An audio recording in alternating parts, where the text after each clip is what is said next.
My name is Helen Parker, and at 74 years old, I thought the biggest danger of aging was becoming physically weak. I never imagined the real danger would be trusting the wrong person inside my own home, especially someone who called me mom. My daughter-in-law almost convinced my own son that I was mentally incapable of managing my finances, and if I hadn't installed hidden cameras inside my house, she might have succeeded. Before I tell you how the woman I welcomed into my family nearly stole my home, make sure you subscribe. Because sometimes manipulation doesn't arrive looking evil. Sometimes it arrives carrying groceries and smiling politely. I was widowed at 69. My husband Arthur died from a stroke. For nearly 50 years, we lived in the same suburban home outside Denver. We raised 2 sons there, celebrated birthdays there, built our entire lives there.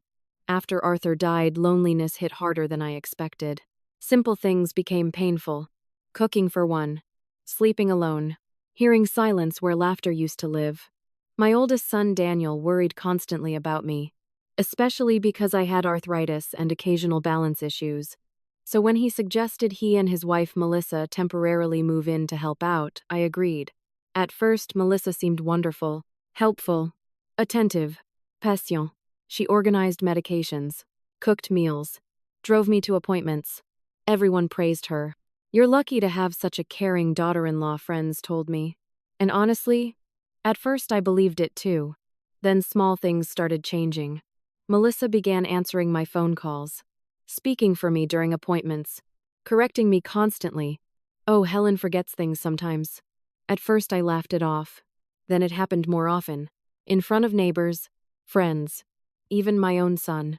Slowly, Melissa created a narrative that I was becoming forgetful, confused, fragile.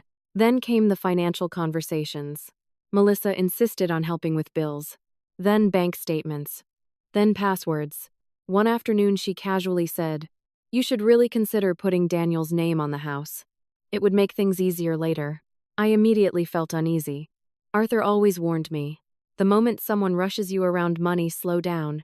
So I politely refused. Melissa smiled, but something dark flickered behind her eyes. After that, her behavior changed. Subtle at first, then increasingly controlling. She criticized my memory constantly, corrected harmless mistakes publicly, told Daniel I repeated stories. And worst of all, she started managing my medications herself. One evening, I overheard her speaking quietly to Daniel in the kitchen. "She's declining faster than you realize." Declining. As though I wasn't standing 10 feet away. Daniel sounded uncertain. "She seems fine to me." Melissa sighed dramatically.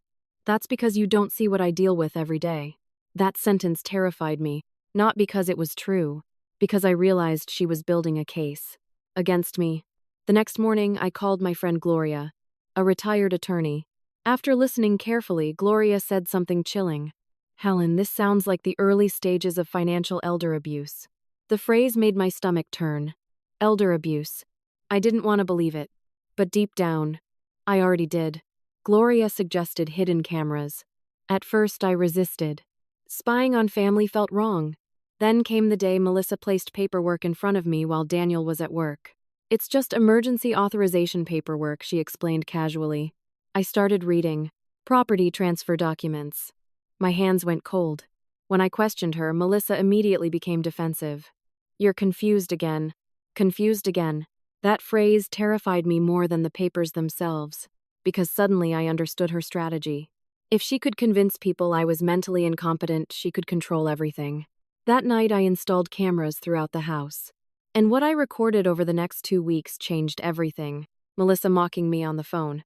Melissa exaggerating my memory lapses to Daniel.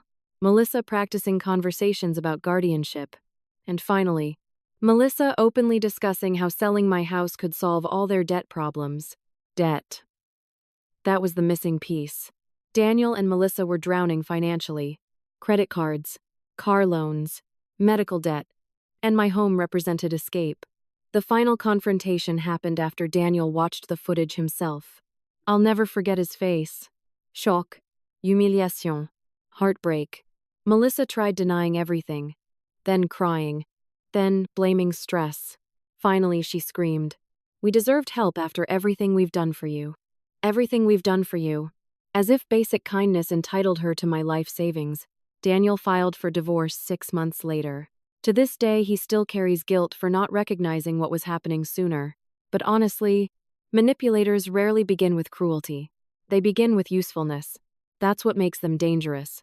Today, I still live independently in the same home. Arthur and I bought 42 years ago. I handle my own finances, my own medications. And every time I sit on my porch swing, I remember something Arthur once told me: growing older doesn't mean surrendering your dignity. I almost forgot that, but thankfully not permanently. Have you ever trusted someone who slowly tried to take control of your life? Tell me in the comments below, and if this story touched you, please like and subscribe. Because sometimes the most dangerous people are the ones who first convince you they're helping.